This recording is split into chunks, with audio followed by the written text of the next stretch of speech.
Nakita nga ulit namin ang asong hirap na hirap maglakad dito sa pulong malaki mga maret. Kasamahan nga namin si Oranggi at ang kanyang anak na si Blacky. Sobrang saya nga ni Oranggi at ni Blacky kapag ka pumupunta kami dito sa pulong malaki at nanguha na nga rin ho kami ng tulya doon sa may isang pulo. Tapos ay nagdala na nga rin ho si Buyok. Hi guys! Panibagong araw, panibagong mini vlog na naman ng buhay namin ni Buyok dito sa isla. At ngayong araw nga pala ay samahan nyo na naman kaming pumalaot dahil mag-aaral na naman nga hong magdala ang aking Buyok. Dahil hindi pa nga ho kami makapag-angat ng Skylab ngayon dahil yung isa nga ho naming Skylab ay wala nga hong mahuli, tapos yung isa naman ay itinaas nga ho niya yung lambat. Iaahon po kasi niya yung lambat noon mga mare, tapos ay aayusin nga ho niya, tatahiin para pag luminaw na nga ho ang tubig ay marami na nga ho kaming mahuli. Kaya naman nag-aaral nga munang magdala itong si Buyok para kahit papaano nga daw ay makapang-ulam-ulam nga kami. Hindi pa ho kasi siya masyadong marunong magdala mga mare dahil hindi pa nga ho niya ma-perfect yung paghagis na pabilog. Simula nga nung nagdala siya nung nakaraan ay nagustuhan nga niya ito at sabi nga niya sa akin ibang sarap nga daw hong ulit-ulitin. Lalo na nga kapag ka nakakahuli nga siya ng isda ay siyang-siya po talaga itong aking Buyok. Diyos ko da. Kaya kahit madalas nga hong hindi ayos ang kanyang hagis ay talaga namang paulit-ulit abo. Maraming salamat nga ho pala doon sa mga nagko-comment at nagtuturo nga ho sa aking Buyok kung paano nga ang tamang paghagis. Sobrang na-appreciate po niya yung mga comment nyo. Talaga namang binabasa ho niya isa-isa. Kapag nga ho nagkakamali siya ng paghagis ay dinadaan na nga lang ho namin sa tawa. Talaga namang napakasaya po namin dyan sa bangka. Yung unang hagis nga ho niya mga mare at pare, nakahuli nga ho siya ng 3 pirasong kanduli at yung mga sumunod nga ay mga tilapia na. Kaso nga lang mga mare, kapag ka nagdadala nga ho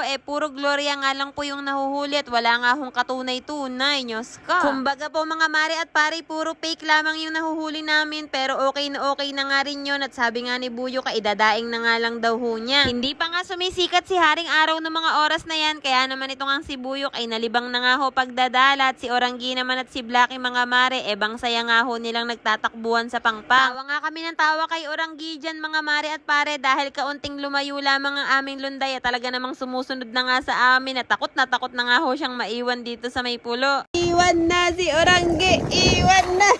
Iwan na! Doon! Doon, dali!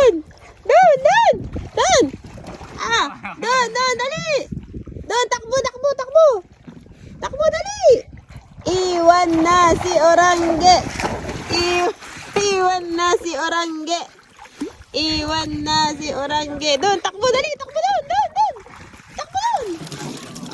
Grabe nga ho yung saya ni Oranggi at ni Blacky kapag ka pumupunta kami dito sa may pulo mga mare at talaga namang napagkakasaya po talaga nila. Si Blacky naman ay hirap na hirap nga hong sumunod sa amin dahil syempre tuta pa nga lang po yan at isa pa hindi ho siya sanay dito sa mga batuhan. Hindi nga katulad ng kanyang nanay na si Oranggi at talaga namang sanay na sanay nga hong manakbo dito sa may batuhan dahil syempre dito nga ho siya nakatira dati. Napagkakakyut nga nitong si Blacky habang tumatakbo mga mare at unti-unti na nga ho siyang nasasanay dito sa may pulo. Yan ho talaga ang gusto namin ni Buyo, kaya namin sila sinasama dito sa may pulo para masanay nga ho si Blacky at isa pa para ma-exercise na rin. Kapag kasi nasa bahay nga lang sila ay palagi nga lang silang nakahiga, at least dito nga sa pulo mga mare lumalakas nga ang kanilang resistensya. Kaya nga pala namin iniikot itong pulo mga mare, hinahanap nga namin yung pilay na aso. Thank you Lord talaga dahil natagpuan nga namin siya dito sa may ilalim ng malaking puno. Muntik na nga sana kaming sumuko ni Buyok dahil ililiko na nga sana namin yung amin lunday mga mare, at mabuti na lang talaga at malinaw nga ho yung mata ng aking Buyok. Ang goal nga namin ni Buyok ay mapaamo itong aso mga mare, kaya naman bibigyan nga ho niya ito ng pagkain. Lalapit na nga sana kay Buyok ang aso mga mare, kaso nga lang ay umepal nga itong si Oranggi at parang nagseselos pa. Diyos ko da. Kaya naman lumayo nga ulit yung aso at natatakot nga dito kay Oranggi mga mare at baka nga siya iawayin. Pero patuloy pa nga rin siyang nilalapitan ni Buyok mga mare at mukhang mapapaamo naman namin ito kapag ka araw-araw nga namin siyang pupuntahan. Pero siguro sa susunod nga hindi nga muna namin isasama si Oranggi mga mare dahil hindi nga namin mapapaamo itong aso dahil natatakot nga ho sa kanya. Mga ilang araw na pakain lang siguro itong asong ito mga mare at sa susunod nga maaalagaan na nga ho namin siya. Nakakaawa talaga itong aso mga mare, lalo na nga kapag ka sinusugod siya ni Oranggi at talaga namang wala nga ho siyang laban. Ewan ko ba naman dito kay Oranggi mga mare na pagkakabuli hindi naman namin siya pinalaking ganyan. Kahit nga ho pag akyat sa batoy nahihirapan nga itong aso mga mare at mabuti nga't nakakasurvive pa pa siya dito mag-isa. Gustong gusto ko nga siyang pangalanan mga mare, at pwede nyo ba akong tulungan at i-comment nyo na nga sa comment section kung anong magandang pangalan dito sa aso. Sa takot nga ho niya sa amin at kay Oranggi mga mare ay nakalayo na nga ho siya ng nakalayo, at kahit ganyan nga ho ang kanyang kalagayan ay ibang bilis nga ho niyang manakbo. Kaya naman nag-iwan na nga lang ho kami ng tinapay sa may batuhan para in case nga ho na bumalik siya ay meron nga ho siyang makakain. Umalis na nga rin ho kami doon at sumubok namang manguha ng tulya si Buyok mga mare, dahil baka mamaya ay marami na nga daw hong tulya dito. Padami din kasi ho ng gatas yun mga mare, kaso nga lang wala nga hong nakuha si Buyok mga mare at 5 piraso nga, at hindi pa nga ho niya alam kung buhay. Kaya naman mga mare at pare, kung nakarating nga ho kayo hanggang dito sa duloy, baka naman pa-heart at pa-share at syempre pa-follow na rin po. Yun lang mga mare, maraming salamat sa panonood.